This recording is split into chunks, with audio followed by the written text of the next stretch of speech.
Hello everyone. इस video में हम लोग डिस्कस करने वाले हैं रेलवे के प्रीवियस ईयर क्वेश्चंस को। ठीक है, जो कि आया हुआ है एनटीपीसी सीबीटी 1 के एग्ज़ाम में, जो कि हुआ था 10 फरवरी 2021 में, शिफ्ट है सेकंड। ठीक है, तो इस में 40 क्वेश्चंस आए थे। 40 क्वेश्चंस को हम लोग डिस्कस करने वाले हैं, तो वीडियो के एंड तक बने रहिएगा। तो पहला क्वेश्चन है, who among the following was one of the conceivers of the Kakori robbery. ठीक है, या काकोरी कॉन्स्पिरेसी भी बोलते हैं इसको। सुखदेव, उद्धम सिंह, या फिर अशफाक उल्ला खान, या फिर भगत सिंह। इनमें से कौन से कंसीवर्स थे काकोरी रोबरी के? आपके पास 4 सेकंड का टाइम होगा, या फिर आप वीडियो को पॉज करके भी इसका आंसर कर सकते हैं। ठीक है, कर लिया होगा आपने। तो इसका आंसर हो जाएगा अशफाक उल्ला खान। कंसीवर्स का मतलब होता है इनमें भाग लेने वाले कौन थे, यानी कि जो इनका किरदार था काकोरी रोबड़ी में, उनका वो किनका किरदार था। कंसीवर्स का मतलब ये होता है। ठीक है, तो इनका ये हो जाएगा अशफाक उल्ला खान थे, जिन्होंने काकोरी रोबड़ी या फिर कंस्पिरेसी को अंजाम दिया था। ठीक है, ये हो जाएंगे आंसर अशफाक उल्ला खान। बात करें बाकी सब ऑप्शंस की। ठीक है, तो ऑप्शंस को भी मैं डिस्कस करते हुए चलूँगा, जहाँ मुझे लगता है कि वो ज़रूरी है तो डिस्कस करते हुए चलेंगे। ठीक है, सुखदेव की बात करें, ठीक है, सुखदेव की बात करें या भगत सिंह की बात करें, ये दोनों ही हिंदुस्तान सोशलिस्ट रिपब्लिक एसोसिएशन के लीडर थे। ठीक है, इंपॉर्टेंट लीडर थे सुखदेव और Bhagat Singh. HSRA, Hindustan socialist republic association. अब बात करते हैं काकोरी रोबड़ी जो हुआ था या कॉन्स्पिरेसी जो हुआ था, वो 9 अगस्त 1925 में हुआ था। याद रखना है, 9 अगस्त 1925 में। बात करें उद्धम सिंह फिर क्यों फेमस है, तो इन्होंने माइकल और डायर जो थे, इनका एसेसिनेशन किया था, मन के इनका क्या किया था, हत्या किया था 1940 में। ठीक है, कहाँ पे, लंदन में, तो इसलिए ये फेमस है। ठीक, तो याद रखना है ये सारी चीज़ें, ऑप्शंस को भी याद रखना है, आपको दिमाग में रखना है। ठीक है, बात करें कि और कौन कौन थे, क्या सिर्फ अशफाक उल्ला खान ही थे काकोरी कंस्पिरेशन में, या और भी थे लोग? ठीक है, तो और भी कौन कौन लीडर थे, जैसे राम प्रसाद बिस्मिल थे। ठीक है, उसके बाद चंद्रशेखर आज़ाद थे, राजेंद्र लहरी, रोशन सिंह। इसका ऑब्जेक्टिव क्या था? तो ऑब्जेक्टिव ये था कि उसमें जो जितने भी मनी जा रहे थे, ब्रिटिश गवर्नमेंट के जो मनी थे या आर्म्स थे, उसको चुरा करके अपने रेवोल्यूशनरी में उस चीज़ को ठीक है, ताकि हम लोग ब्रिटिश गवर्नमेंट के अगेंस्ट हम लोग आवाज़ उठा पाएँ, उसके लिए ये सारा, ठीक है, काकोरी कंस्पिरेसी हुआ था 1925 को, 9 अगस्त। The reduction in the external value of domestic currency is called. ठीक है, devolution of currency, increase in purchasing power, economic growth, या डिक्रीज इन इन्फ्लेशन। इसका मतलब क्या होगा? ठीक है, तो बोला गया कि जब हम लोग का जो डोमेस्टिक करेंसी है, उसका एक्सटर्नल वैल्यू जो है वो घट रहा है। ठीक है, इसका मतलब क्या होता है? एक्सटर्नल वैल्यू का मतलब ये है कि हमारा जो करेंसी है, जैसे हमारा इंडियन रुपीज़ है, उसका अगर कहीं और बाहर पे उसका वैल्यू घट रहा है, जैसे अभी बात करें डॉलर के मुकाबले हमारा पैसा काफ़ी ज़्यादा नीचे है, डॉलर काफ़ी ज़्यादा ऊपर है, तो इसका मतलब क्या होता है? करेंसी का डिवैल्यूएशन होना, या परचेजिंग पावर में इंक्रीज़ होना, या इनको इकोनॉमिक ग्रोथ होना, या डिक्रीज इन इन्फ्लेशन होना। ठीक है, तो इसका आंसर हो जाएगा डिवैल्यूएशन ऑफ करेंसी, करेंसी का डिवैल्यूएशन होना। ठीक है, अब डिवैल्यूएशन होने से क्या फ़ायदा है, क्या नुकसान है, उसकी बात करते हैं। तो नुकसान बहुत ज़्यादा होता है डिवैल्यूएशन होने की वजह से। क्या नुकसान होता है कि हम लोग को एक्सपोर्ट करना पड़ेगा सस्ते में। ठीक है, जब आपकी करेंसी का डिवैल्यूएशन हो जाता है, यानी कि पैसे का वैल्यू, इम्पोर्टेंस ख़त्म हो जाता है, वैल्यू कम हो जाता है, तो एक्सपोर्ट आसान हो जाता है। मतलब आप सस्ते दाम में किसी और चीज़ को एक्सपोर्ट कर रहे हैं, और जब इंपोर्ट कर रहे हो किसी चीज़ को, तो बहुत महंगा इंपोर्ट करना पड़ रहा है। ठीक है, ये चीज़ याद रखिएगा जब भी करेंसी में डिवैल्यूएशन होता है। ये वाला पूछा हुआ क्वेश्चन है, ठीक है, कि करेंसी में डिवैल्यूएशन का मतलब क्या होगा, तो याद रखना है एक्सपोर्ट होगा, यानी कि जो हम सामान यहाँ से भेजेंगे वो सस्ता हो जाएगा, लेकिन इंपोर्ट करना बहुत ज़्यादा एक्सपेंसिव हो जाएगा, बहुत ज़्यादा खर्चीला हो जाएगा। ठीक है, the 21st Commonwealth where held in. तो ये देखिए, ये वाला क्वेश्चन कब आया था? 2021 में आया था, तो 2021 से पहले का ही क्वेश्चन होगा, तो यहाँ पे 21st है। लेकिन हम लोगों ने क्या किया है, इसको 21st नहीं, 21st को हटा करके हम लोगों ने क्या किया है कि 2025 की बात करते हैं, हम लोग करंट की बात करते हैं। तो ये आपको याद रखना ही नहीं रखना है। ठीक है, 22nd याद रखना है आपको। ठीक है। 22 जो कि 2022 में हुआ था, वो हुआ था बर्मिंघम में, ठीक है, जो कि इंग्लैंड में बर्मिंघम, ठीक है, जो कि वो हुआ था 2022 में, ठीक है। अगर पूछ लिया जाए कि आने वाला 2026 कॉमनवेल्थ गेम जो है ये कहाँ पे होने वाला है, तो ये हो जाएगा ऑस्ट्रेलिया के विक्टोरिया में, ठीक है। तो हमको ये वाला क्वेश्चन याद नहीं रखना है क्योंकि ये 2021 का क्वेश्चन है, तो आया पहले का क्वेश्चन है, ठीक है। तो आपको याद रखना है 2022 में जो हुआ था वो बर्मिंघम में हुआ था, और 2026 में जो होने वाला है वो है आपका ऑस्ट्रेलिया के विक्टोरिया में, ठीक है। आगे, who was the founding director of BARC Mumbai. BARC जो है, ठीक है, उसके डायरेक्टर कौन थे? सतीश धवन, राजा रामन्ना, विक्रम साराभाई या होमी जहांगीर भाभा, ठीक है। तो बार्क जो है, बार्क का नाम बाद में पड़ा, पहले कुछ और नाम था, उसको भी डिस्कस करेंगे हम लोग। तो बार्क जो है ये किसके द्वारा बनाया गया था? फाउंडिंग डायरेक्टर कौन थे? तो ये हो जाएंगे होमी जहांगीर भाभा, ठीक है। तो ये थे फाउंडर, और इन्होंने क्या नाम रखा था पहले सुनिएगा, एटॉमिक एनर्जी स्टेबलाइजमेंट ट्रोम्बे, ठीक है, AEET ये नाम था जब बना था 1954 में। तो याद रखना है बार्क जो बना है वो 1954 में बना है, लेकिन इसका नाम चेंज हुआ है 1966 में, जो नाम रखा गया था भाभा एटॉमिक रिसर्च सेंटर, जिसको हम लोग बार्क बोलते हैं, ठीक है। किसके ओनर में? ये जो भाभा जी थे, होमी भाभा जी थे, ठीक है, इन्हीं के नाम पे, इनको ऑनर करने के इसमें रिस्पेक्ट में ये बार्क नाम चेंज कर दिया गया, यानी बार्क नाम रखा गया, ठीक है। आगे सुनिएगा, तो बार्क बना था 1954 में, जिसका पहले नाम था AEET atomic energy establishment Trombe, ठीक है। बाद में इसको बार्क हो गया 1966 में। विच of the following is a malaria parasite, इनमें से कौन सा मलेरियल पैरासाइट है? प्लास्मोडियम, सैल्मोनीला, ई कोली या माइकोबैक्टीरियम, ठीक है। तो इसका आंसर हो जाएगा क्या? प्लास्मोडियम। प्लास्मोडियम जो है एक तरह का मलेरियल पैरासाइट है, ठीक है। पैरासाइट मतलब क्या होता है? पैरासाइट मतलब क्या होता है? किसी और में रहना, ठीक है, किसी और में रह करके, हम लोग का जैसे जुई होता है, हम लोग का बालों में जुई होता है जिसको लाइज बोलते हैं ना, वो हमारे बालों में रहता है, तो ये एक तरह का पैरासाइट है, किसी और ऑर्गेनिज्म में रहना, ठीक है। तो ये भी क्या है? मलेरियल पैरासाइट को क्या होता है? प्लास्मोडियम होता है। अब सैल्मोनीला, ये भी बहुत इंपॉर्टेंट है। सैल्मोनीला एक तरह का बैक्टीरिया है जो क्या करता है? फूड पॉइजनिंग का काम करता है, ठीक है। उसके बाद माइकोबैक्टीरियम भी क्या है? एक तरह का बैक्टीरिया है जो कि रिस्पॉन्सिबल होता है ट्यूबरकुलोसिस यानी TB होने से, या और भी इस माइकोबैक्टीरियम से और भी तरह के बीमारियाँ होती हैं। तो याद रखना है ट्यूबरकुलोसिस बैक्टीरिया से होता है, और कौन सा बैक्टीरिया है? माइकोबैक्टीरियम है, ठीक है। सैल्मोनीला भी क्या है? एक तरह का बैक्टीरिया है जिससे फूड पॉइजनिंग होता है। विच of the following is not a beneficial insect? Lac insect, silk moth, termite या हनी बी, इनमें से कौन सा बेनिफिशियल इंसेक्ट नहीं है? ठीक है, कर लिया होगा आपने। सुनिएगा, तो एक ऑप्शंस को ध्यान देते हैं हम लोग, मतलब 3 जो ऑप्शन है ये हम लोग को फ़ायदा पहुंचाने वाला है, एक जो ऑप्शन है वो हमको फ़ायदा नहीं पहुंचाने वाला। जैसे लैक की बात करें, लैक इंसेक्ट मतलब हम लोग जिसको गोंद बोलते हैं, आठा बोलते हैं, है ना, गोंद बोलते हैं, तो वो उससे क्या निकलेगा? गोंद निकलेगा, वो हमारे काम आएगा, ठीक है। तो ये हमारे लिए क्या हुआ? बेनिफिशियल इंसेक्ट हो गया। उसके बाद सिल्क मोथ, जिससे हम लोग सिल्क मिलता है, जिससे हम लोग, तो सिल्क भी तो हम लोग के लिए फ़ायदेमंद है, तो ये भी बेनिफिशियल इंसेक्ट हो जाएगा। टर्माइट को छोड़ देते हैं, पहले हनी बी की बात करते हैं। हनी बी से क्या मिलता है? हम लोग को हनी मिलता है, तो ये भी हमारे लिए बेनिफिशियल है। टर्माइट जिसको हम लोग खटमल बोलते हैं, जो हमारे वुड्स वगैरह को, लकड़ी वगैरह को काट लेता है, खटमल ही बोलते हैं शायद, ठीक है, हिंदी में।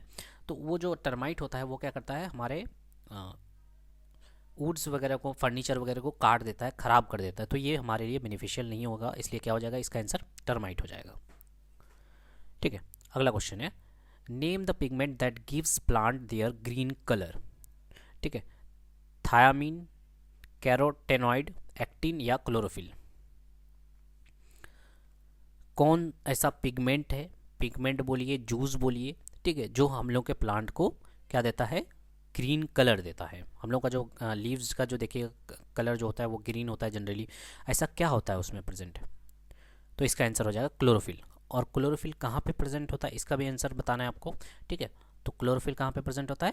क्लोरोप्लास्ट में, ठीक है। At which of the following railway station of South Africa was Gandhi thrown out of the train after refusing to leave the first class compartment? Johannesburg, Cape Town, ठीक है, पीटर मैरिजबर्ग, उसके बाद Durban, ठीक है।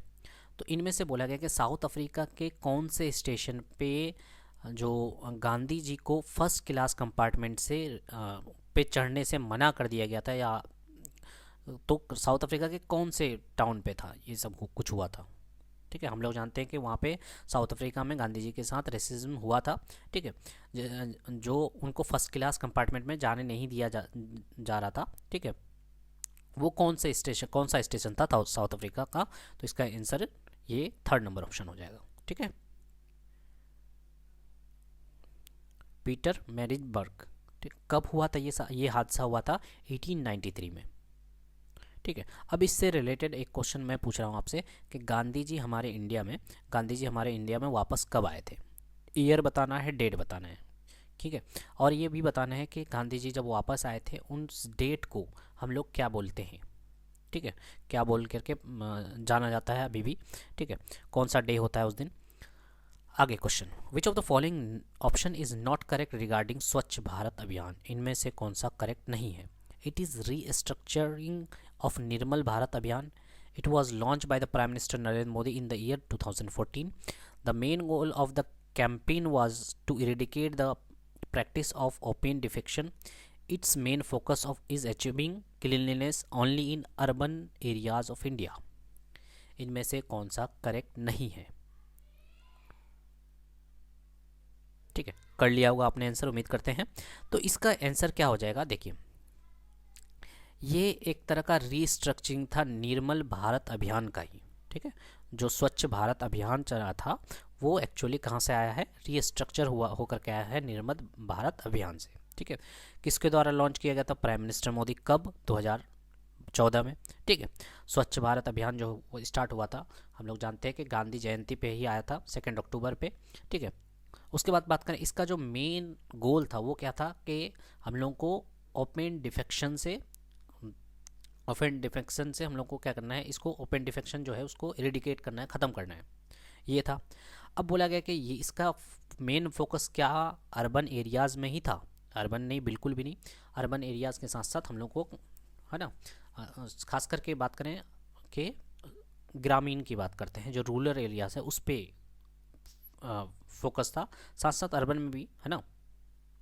लेकिन ये नहीं कि सिर्फ अर्बन एरियाज़ पे, हम लोग का एम था कि ओपन डिफेक्शन को इरेडिकेट करना था, ठीक है। तो इसका आंसर डी नंबर हो जाएगा, नहीं 4 नंबर हो जाएगा। The trial test of a computer और software before the commercial launch is called alpha test, beta test, delta test या ई टेस्ट? कर लिया होगा आपने। बोला गया है कि जब कंप्यूटर या फिर कंप्यूटर का सॉफ्टवेयर ट्रायल टेस्ट में आता है, ठीक है, लॉन्च से पहले लॉन्च होने से पहले जब कंप्यूटर का हो या सॉफ्टवेयर का जब टेस्ट किया जाता है, उसको कौन सा टेस्ट बोलते हैं? ठीक है, तो उसको बोलते हैं बीटा टेस्ट। अगला question, which of the following chemical और gases are responsible for causing the green house effect? Nitrogen oxide, carbon oxide, carbon monoxide, sulphur oxide, ठीक है, water vapour, carbon monoxide, CFCs, nitrogen, oxygen, ठीक है, उसके बाद sulphur oxide है, water vapour है, oxygen है, क्लोरोफ्लोरोकार्बन्स है, ठीक है। इनमें से कौन सा रिस्पॉन्सिबल है ग्रीन हाउस इफेक्ट के लिए? ठीक है, तो इसका आंसर हो जाएगा वाटर वेपर, कार्बन मोनोऑक्साइड और क्लोरोफ्लोरोकार्बन। देख लीजिए, हम लोग देख लेंगे कि ग्रीन हाउस गैसेस कौन कौन से होते हैं, ठीक है। तो प्राइमरी ग्रीन हाउस गैसेस जो है वाटर वेपर है, कार्बन डाइऑक्साइड है, क्लोरोफ्लोरोकार्बन जिसको CFC बोल रहे हैं हम लोग, मीथेन है, नाइट्रस ऑक्साइड है और ओजोन है। ये कुछ गैसेस हैं जो ग्रीन हाउस गैसेस का कारण बनते हैं। क्या क्या? वाटर वेपर है, कार्बन डाइऑक्साइड है, क्लोरोफ्लोरोकार्बन है, ठीक है, यहाँ पे कार्बन डाइऑक्साइड होता, ठीक है, यहाँ पे भी कार्बन डाइऑक्साइड होगा, यहाँ पे भी कार्बन डाइऑक्साइड होगा, ठीक है। उसके बाद मीथेन है, नाइट्रस ऑक्साइड है, N2O जिसको बोलते हैं हम लोग, और ओजोन है, O3, ठीक है। Who among the following never become a United Nations secretary general. तो हम लोग जानते हैं कि यूएन के सेक्रेटरी जनरल होते हैं, इनमें से कौन से नहीं हुए थे secretary general of UN? Kofi Annan, Louis फ्रेस्टी, डैग हैमर, बन की मोन, ठीक है। इनमें से कौन सा सेक्रेटरी जनरल नहीं थे? ठीक है, कर लिया होगा आपने आंसर। आंसर करने से पहले आपको ये जानना पड़ेगा कि कौन कौन सेक्रेटरी जनरल रहे हैं, तभी ये क्वेश्चन कर पाइएगा, ठीक है। क्योंकि ये क्वेश्चन उल्टा पूछा गया तो ये टफ क्वेश्चंस में आ जाता है कि यूनाइटेड नेशन के सेक्रेटरी जनरल कौन कौन रहे हैं, तभी आप ये कर पाएंगे कि ये नहीं थे, ठीक है। तो उस लिस्ट को देख लेते हैं हम लोग। तो ये पूरा लिस्ट है जिसमें देखिएगा कौन कौन से, ये वाला डैग ऑप्शंस में है, ठीक है। उसके बाद बात करें बैन की मोन है ये भी, और उसके बाद कॉफ़ी अन्नान है, ठीक है। अभी बात करें तो अभी जो है एंटोनियो गुटरेस जो हैं, ये 2007 से लेकर के अभी भी 2025 चल रहा है और यही है, ठीक है। एंटोनियो गुटरेस जो हैं अभी भी वही हैं, ठीक है। 2025 की बात कर रहा हूँ मैं, अभी 2025 ख़त्म होने वाला है, नवंबर, ठीक है, चल रहा है। तो अभी भी एंटोनियो गुटरेस जी ही हैं, ठीक है। तो बात करें कौन नहीं है, तो इसमें से आंसर कौन सा हो जाएगा? लुइस फ्रेस्टे, ठीक है। ये यूनाइटेड नेशंस के सेक्रेटरी जनरल नहीं हैं या नहीं रहे थे। Who discovered the sea route to India? Vasco da Gama, Christopher Columbus, Ibn Batuta या ह्योनसांग? इंडिया का सी रूट जो है किसने डिस्कवर किया था? तो ये उम्मीद करते हैं सब कोई कर पाएगा। तो इसका आंसर हो जाएगा वास्को डी गामा। कब? 1498 में। इन्होंने ही सी के थ्रू एक रूट लिंक बना दिया था, किसको? यूरोप को एशिया से जोड़ने का इन्होंने एक सी रूट बता दिया, ठीक है। और ये आए कहाँ पे थे? तो कालीकट में आए थे, और ये थे कौन? पुर्तगीज़ एक्सप्लोरर थे, ठीक है, पुर्तगीज़ के थे। तो याद रखना है वास्को डी गामा कहाँ से आया था। ये एक पुर्तगीज़ एक्सप्लोरर थे, अफ्रीका के राउंड से आए थे, 1498 में आए थे, ठीक है। इन्होंने ही एक सी लिंक बता दिया किस किस के बीच में? यूरोप और एशिया के बीच में बना दिया या बता दिया, जो भी है, ठीक है। Construction work has begun in Lincolnshire on the world's longest subway power cable which will run between Britain and dash to share renewable energy between two countries. France, Denmark, Australia या बेल्जियम? तो बोला गया कि एक तरह का construction जो होने लगा था वर्ल्ड्स लॉन्गेस्ट सबसी पावर केबल पे, ठीक है, जो कि रन करता किस दो कंट्री के बीच में, एक तो ब्रिटेन था और कोई एक कंट्री था जो शेयर करता रिन्यूएबल एनर्जी को शेयर करता, ठीक है। तो ये दूसरी कंट्री कौन सी थी? तो इसका आंसर हो जाएगा डेनमार्क, ठीक है। अगला question, which section of criminal procedure code यानी CRPC empower an executive magistrate to prohibit an assembly of more than 4 persons in an area? Section 357, Section 231, Section 141, Section 144, ठीक है। तो ये हम लोगों का ये जो CRPC है ये हम लोग का बहुत ज़्यादा जाना पहचाना है, ठीक है। ये बोला जाता है कि 4 लोग एक साथ असेंबल नहीं हो सकते किसी पर्टिकुलर एरिया में, ठीक है। तो ये कौन से CRPC के तहत आता है? तो ये हो जाएगा हम लोग सेक्शन 144। हम लोग बोलते भी हैं कि यहाँ पे सेक्शन 144 लगा दिया गया है। इसका मतलब क्या होता है कि 4 से ज़्यादा आदमी एक जगह नहीं इकट्ठा नहीं हो सकते, ठीक है। तो ये सेक्शन 144 कहता है। Which of the following countries is not a member of World Bank Group? USA, Canada, China या क्यूबा? इनमें से कौन सा कंट्री जो है वर्ल्ड बैंक ग्रुप का मेंबर नहीं है, ठीक है। तो एक्चुअली ये जब आया था वो रिसेंटली इसलिए आया था क्योंकि एक कंट्री जो है वहाँ से वर्ल्ड बैंक ग्रुप से निकल चुका था। तो वो कौन सा कंट्री था? तो याद रखना है क्यूबा। ठीक है, क्यूबा जो है पहले कंट्री मेंबर हुआ करता था, लेकिन उसके बाद वहाँ से निकल गया, वर्ल्ड बैंक ग्रुप से निकल गया। ठीक है, ये पूछा जा सकता है कि वर्ल्ड बैंक में कितने कंट्रीज मेंबर हैं? तो ये हो जाएगा 189 मेंबर्स हैं। ठीक है, अभी बात कर रहा हूँ कब? 2025 नवंबर की। अभी तक 189 यानी 189 कंट्रीज मेंबर्स हैं। ठीक है, रंगभूमि, गोदान, गबन या and Vardaan are the novels written by Sumitra Nandan Pant, Maithili Sharan Gupt, Ramdhari Singh Dinkar, Munshi Premchand.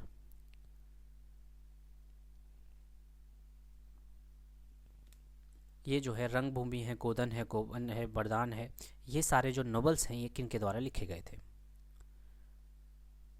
ठीक है, कर लिया होगा आपने, तो इसका आंसर हो जाएगा मुंशी प्रेमचंद जी के द्वारा। ठीक है, बहुत ही फेमस नॉवेल्स हैं। ठीक है, तो मुंशी प्रेमचंद जी के द्वारा लिखा गया था। Which one of the following is not an operating system? Mac OS, MS Windows, Microsoft Office या लिनक्स? इनमें से कौन सा ऑपरेटिंग सिस्टम नहीं है? ठीक है, तो हम लोग को ये खोजना है कि कौन कौन से ऑपरेटिंग सिस्टम है। मैक ओएस का ऑपरेटिंग सिस्टम है, नाम से ही पता चल रहा है ऑपरेटिंग सिस्टम है। MS विंडोज़ ये भी क्या है? ऑपरेटिंग सिस्टम है। माइक्रोसॉफ्ट ऑफिस, उसके बाद लिनक्स है, लिनक्स भी क्या है? ऑपरेटिंग सिस्टम है। माइक्रोसॉफ्ट ऑफिस जो है ये सिस्टम सॉफ्टवेयर है। ठीक है, ये एक तरह का क्या है? सिस्टम सॉफ्टवेयर है जो क्या करता है? ठीक है, that manages a computer's hardware and resources allowing their programs to run on it. ठीक है, तो याद रखना है माइक्रोसॉफ्ट ऑफिस जो है ये क्या है? प्रोडक्टिविटी एप्लीकेशंस है, प्रोडक्टिव एप्लीकेशंस है माइक्रोसॉफ्ट ऑफिस, जिसके अंदर MS वर्ड आता है, MS एक्सेल आता है।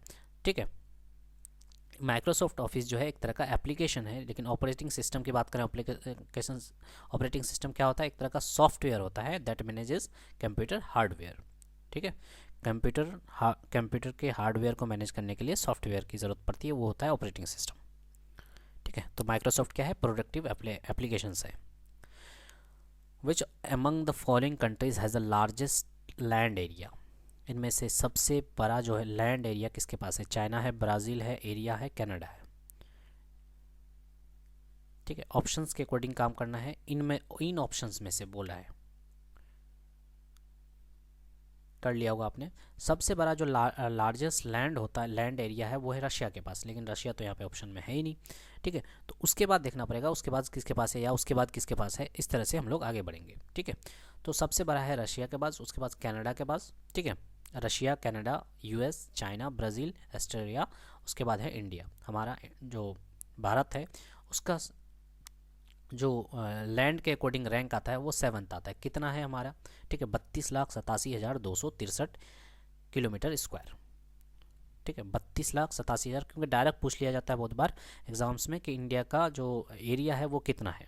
ठीक है, तो 32,87,263 स्क्वायर किलोमीटर। ठीक, ये सीक्वेंस भी याद रखना है। पहले रशिया है, कनाडा है, US है, मैंने अमेरिका है, उसके बाद चाइना है, ब्राज़ील है, ऑस्ट्रेलिया है, उसके बाद इंडिया है। रिसेंटली इंडियन डिफेंस सिस्टम, ठीक है, minister attend the victory day parade in Moscow Russia on the occasion of 75th anniversary. तो ये फिर से आ गया करंट अफेयर्स का क्वेश्चन, ये 2021 में पूछा गया था, तो हम लोग क्या करेंगे उसको 2025 में कन्वर्ट करने की कोशिश करेंगे। ठीक है, तो अब यहाँ पे 75th है तो कुछ ना कुछ चेंज करने की कोशिश करेंगे हम लोग। देखिए आइए, ठीक है, अब आ जाते हैं ये वाला क्वेश्चन में जो 2025 के लिए हमारे लिए 25-26 के लिए इंपॉर्टेंट हो जाएगा। क्या?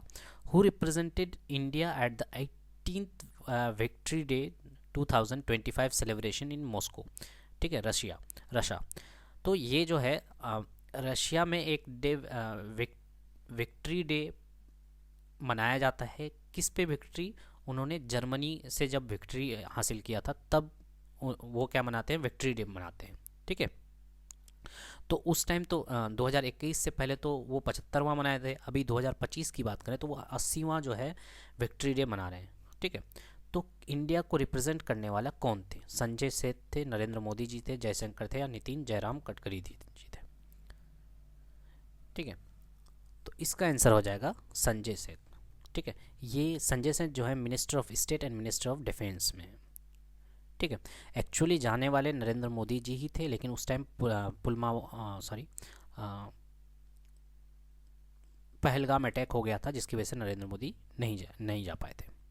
ठीक है, तो याद रखना है, जो संजय सेठ जी हैं वही गए थे विक्ट्री डे पे। ठीक है, रशिया का जो विक्ट्री डे है वो सेलिब्रेट हुआ था मॉस्को में, गए थे वहाँ पे।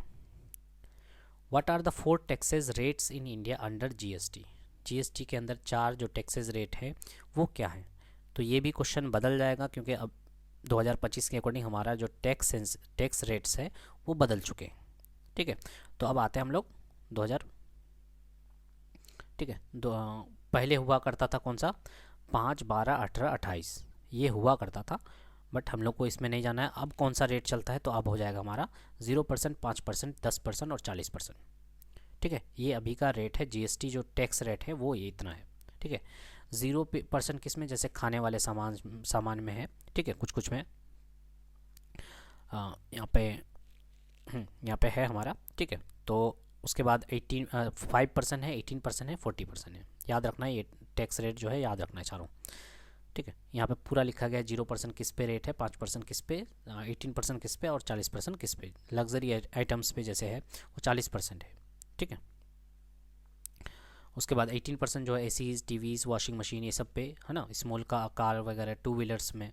ठीक है, उसके बाद बात करें 5% किस में है, coffee, T, sugar, edible oils. ठीक है, उसके बाद 0% जो है ये लगभग 0% बोला गया है, देख लीजिए यहाँ पे। ठीक है, यहाँ पे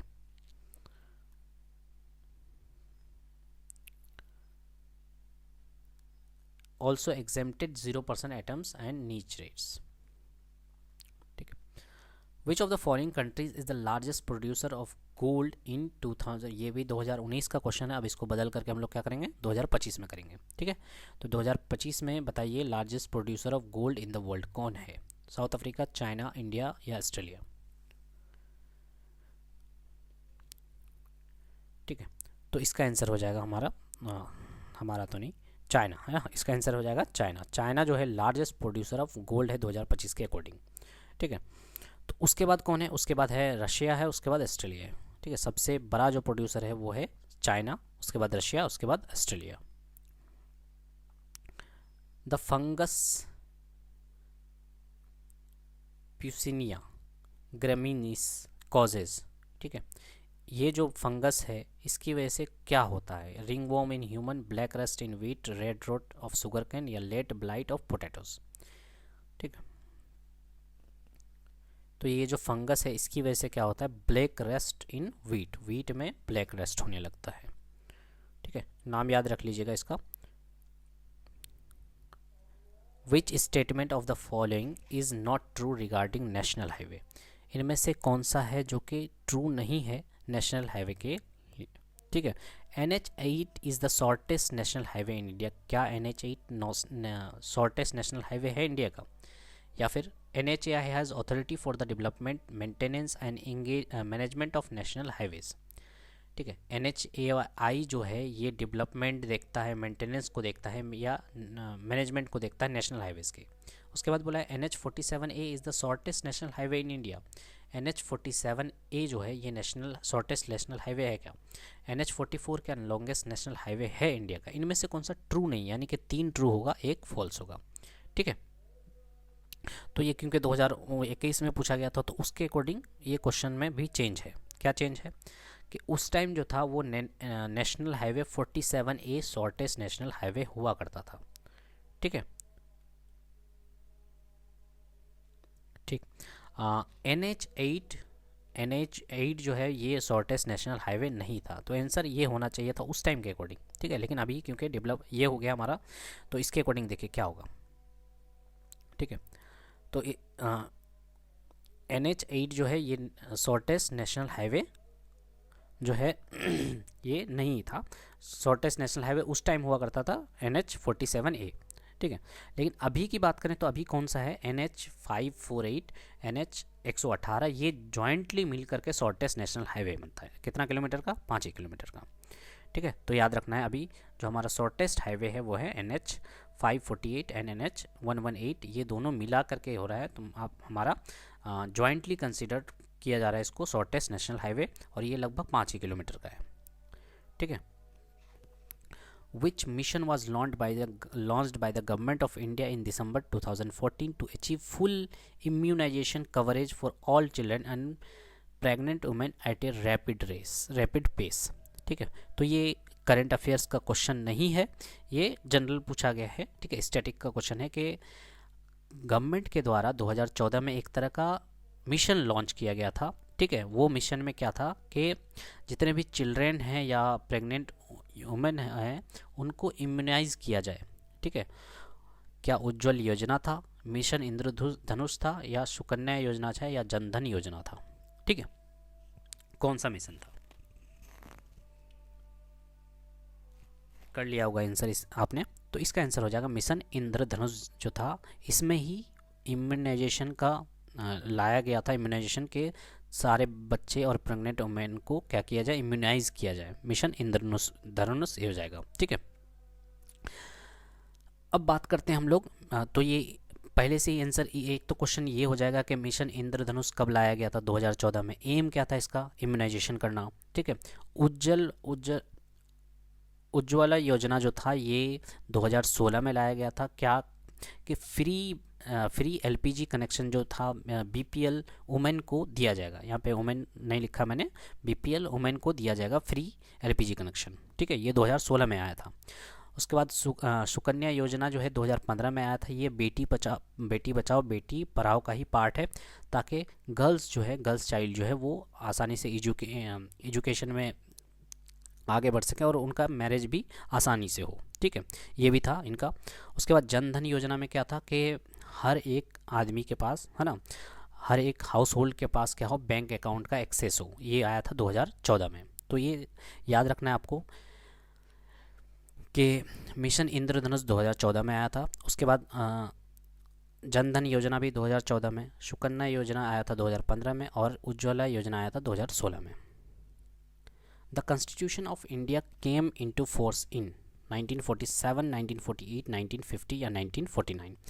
हमारा जो कॉन्स्टिट्यूशन बना था वो फोर्सफुली कब लागू हुआ था? ठीक है, तो इसका आंसर हो जाएगा 1915। ठीक है, बना था 1949 में, लेकिन फोर्सफुली लागू हुआ था ये कब? 1950 में। तो याद रखना है, एडॉप्ट किया गया था 1949 26 नवंबर, जिसको हम लोग कॉन्स्टिट्यूशन डे में मनाते हैं, लेकिन इसका पूरी तरह से इम्प्लीमेंटेशन 26 जनवरी 1950 यानी रिपब्लिक डे के 1950 में किया गया था।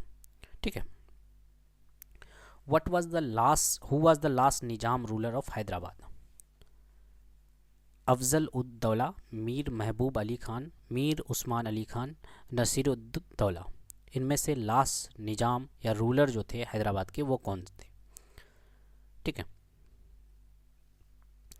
तो इसका आंसर हो जाएगा मीर उस्मान अली खान। ये जो थे लास्ट रूलर हुए थे।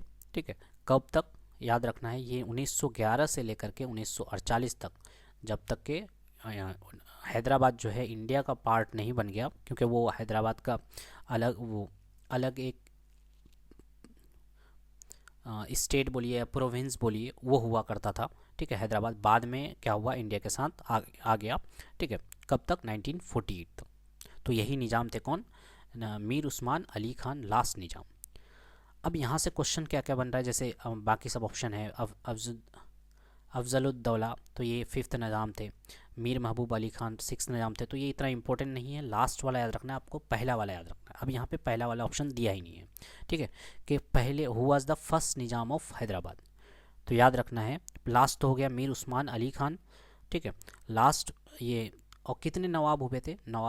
कितने निज़ाम हुए थे? निज़ाम हुए थे आपके 7th। ठीक है, तो फर्स्ट निज़ाम जो थे वो थे मीर कमरुद्दीन खान जो थे पहले निज़ाम थे हैदराबाद के। ठीक है, इनका और भी नाम था निज़्मुल मुल्क या असफ जहाँ 1। ठीक है, इन्होंने ही ये फाउंडर थे असफ जहाँ डायनेस्टी के। 1724 में इन्होंने मुग़ल को हराया था। ठीक है, और अपना after defeating the Mughal governor of the Deccan. ठीक है, तो याद रखना है फर्स्ट जो रूलर निज़ाम थे हैदराबाद के, वो थे मीर कमरुद्दीन खान, ठीक है। उसी को निज़ामुल मुल्क भी बोलेगा क्योंकि निज़ाम से है निज़ामुल मुल्क, या असफ जहाँ वन, ठीक है। A solution of weak acid and it's salt is called buffer solution, neutral solution, highly acidic solution या बेसिक सोल्यूशन, ठीक है। बोला गया है कि एक वीक एसिड है और इसी का क्या बन रहा है, सॉल्ट बन रहा है, तो इसको क्या बोला जाएगा, ठीक है।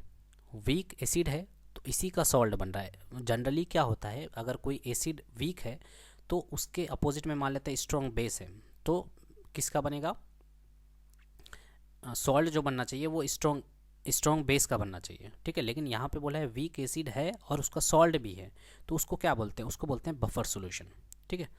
अब सुनिए बफर सोल्यूशन क्या होता है। बफर सोल्यूशन एक तरह का एक ऐसा सोल्यूशन है जो कि क्या होता है, पीएच लेवल को चेंज नहीं होने देता है, ठीक है।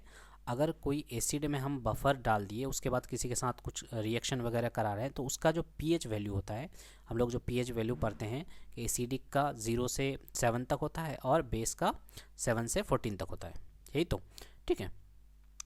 तो जो बफर सोल्यूशन होता है वो पीएच वैल्यू को चेंज नहीं होने देता है। तो यही कंसेप्ट है यहाँ पे कि वीक एसिड है और उसका सॉल्ट है, तो ये किस तरह का सोल्यूशन कहलाएगा, बफर सोल्यूशन कहलाएगा। Which architect design the gateway of India located at Mumbai, ठीक है। ये कंफ्यूजिंग वाला क्वेश्चन है, लोग नेगेटिव करके आ जाते हैं, ठीक है। यहाँ पे ये देखने में गलती करते हैं कि गेटवे ऑफ इंडिया है कि इंडिया गेट है, और गलत होता ही है, ठीक है। गेटवे ऑफ इंडिया किसके द्वारा किया गया था और इंडिया गेट किन के द्वारा किया गया था, ठीक है। तो गेटवे ऑफ इंडिया जो लोकेटेड है, जो कि मुंबई में है, ये डिज़ाइन किए थे जॉर्ज व्हिटहेड, ठीक है। याद रखना है जॉर्ज व्हिटहेड जो डिज़ाइन किए थे वो 1914 में किए थे, मैंने इसका फाइनल डिज़ाइन हो गया था और कंस्ट्रक्शन जो कंप्लीट हुआ था वो 1924। ये बात करें हम लोग गेटवे ऑफ इंडिया जो कि मुंबई में है। उसके बाद बात करते हैं हम लोग इंडिया गेट की। तो इंडिया गेट को किसने बना ये किया था, कंस्ट्रक्ट करवाया था, आर्किटेक्ट कौन थे, तो एडविन ल्यूटियंस थे, ठीक है। तो इसमें कन्फ्यूजन होता है गेटवे इंडिया में और इंडिया गेट में। गेटवे ऑफ इंडिया के थे जॉर्ज व्हिटहेड और इंडिया गेट के था एडविन ल्यूटियंस, ठीक है, याद रखना इसको। Which of the following states of India does not share any boundary with Nepal, Tripura, Uttarakhand, Uttar Pradesh, Bihar. कर लिया होगा आपने आंसर। तो बोला गया कि इनमें से कौन सा ऐसा स्टेट है जो कि नेपाल के साथ बॉर्डर शेयर नहीं करता है, ठीक है। उत्तराखंड बिल्कुल करता है, उत्तर प्रदेश भी करता है, बिहार भी करता है, बंगाल भी करता है, सिक्किम भी करता है, इतने सारे स्टेट करते हैं, लेकिन त्रिपुरा नहीं आता इस लिस्ट में, ठीक है। तो देख लीजिए एक बार, उत्तराखंड करता है नेपाल के साथ बॉर्डर शेयर, उत्तर प्रदेश भी करता है, बिहार भी करता है, सिक्किम भी, और ये वाला जो पार्ट दिख रहा है ये वाला है ना, ये वाला वेस्ट बंगाल का भी पार्ट है जो कि नेपाल के साथ शेयर होता है। लेकिन त्रिपुरा का देखिए, त्रिपुरा इधर है, ठीक है, इधर जो है वो त्रिपुरा का बॉर्डर है, तो त्रिपुरा जो है यहाँ पे है, ठीक। तो त्रिपुरा जो है वो नेपाल के साथ बॉर्डर शेयर नहीं करता है। Dihing Patkai wild life sanctuary is located in Meghalaya, Assam, Arunachal Pradesh, Nagaland. कर लिया होगा आपने, तो इसका आंसर हो जाएगा Dihing Patkai wild life sanctuary जो है वो है आसाम में, ठीक है। अगला question, if the lens has a focal length, physics का क्वेश्चन है कि एक फोकल लेंथ दिया हुआ है 25 centimetre, what will be the power of that lens, 2D, D4 dioptre, 1 dioptre, 6 dioptre या 4 डायप्टर, ठीक है। इसको कैलकुलेट करके ही निकालना पड़ेगा ऐसे तो, है ना। तो याद रखना है फोकल लेंथ को हम लोग जनरली जो मेज़र करते हैं वो मीटर में कन्वर्ट करते हैं, मीटर में मेज़र करते हैं फोकल लेंथ को। लेकिन यहाँ पे फोकल लेंथ को किस में दिया हुआ है, सेंटीमीटर को, सेंटीमीटर को पहले मीटर में बनाएंगे, उसके बाद फोकल लेंथ, और याद रखना है फोकल लेंथ और पावर जो होता है वो एक दूसरे का इन्वर्स होता है, एक दूसरे का उल्टा होता है फोकल लेंथ और पावर। तो फोकल लेंथ 25 सेंटीमीटर दिया हुआ है, अगर इसको मीटर में बदलेंगे तो 0.25 मीटर हो जाएगा, और हम लोग क्या करेंगे 1/0.25 करेंगे तो आंसर निकलेगा हमारा क्या, 4 डायप्टर। ये देख लीजिए, पावर का इन्वर्स होता है फोकल लेंथ, ठीक है। तो यहाँ से ऐसे करके 4D आ जाएगा। तो याद रखना है सबसे पहले सेंटीमीटर को हम लोगों को किस में बदलना पड़ेगा, मीटर में बदलना पड़ेगा, तब जाके फोकल लेंथ और इसका रिलेशन आएगा। Who was the British prime minister during the first round table conference in London?